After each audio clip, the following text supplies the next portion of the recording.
சந்தோஷம். ஒரு ஞானியின் நிஷ்டை கலைந்த சமயத்தில் ஒரு சுண்டெலி வந்தது. சுண்டெலி வந்தவுடன் ஞானி கேட்கிறார், உனக்கு என்ன வேண்டும் என்று கேட்கிறார். எனக்கு பூனை கண்டால் பயமாக இருக்கிறது என்று சொன்ன உடனே உன்னை பூனையாக மாற்றி விடுவேன் என்றார். பூனையாக மாற்றி விடுகிறார். 2 நாள் கழித்து மீண்டும் அந்த பூனை சாமியிடம் வருகிறது.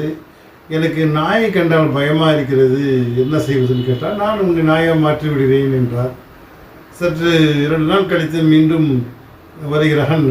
என்னை புலி கண்டால் பயமாக இருக்கிறது என்று சொன்னார். உடனே அதை புலியாக மாற்றி விடுகிறார். புலியாக மாற்ற பிறகு அது மீண்டும் அது ஞானியிடம் கேட்கிறது, எனக்கு வேடனை கண்டால் பயமாக இருக்கிறது என்று சொன்ன உடனே அவனை ஒரு மனிதனாக மாற்றியது.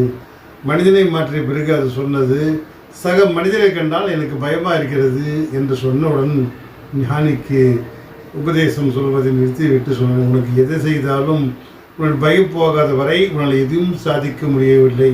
உங்களுடைய நம்பிக்கையும் பயமும் தொற்றி கொண்டிருக்கிறது. முதலில் அதை தூக்கி எறிந்து விட்டு வாருங்கள் என்று அந்த ஞானி சொன்ன பிறகு அதை எளியாகவே மாற்றிவிட்டார். ஆம் நண்பர்களே, சில நேரங்களில் அந்த பயமும் உறுதியும் நம்பிக்கையும் அந்த வாய்ப்பை பயன்படுத்தாமல் சில நேரங்களில் நம்மளை தாழ்த்தி அது போலவே மாறிவிடுகின்றோம். பயம் என்று ஒன்று இருந்தாலே வாழ்க்கையில் அடுத்த நிலைக்கு செல்வது கடினமாகிவிடும் என்பதுதான் ஞானி விளக்கினார்.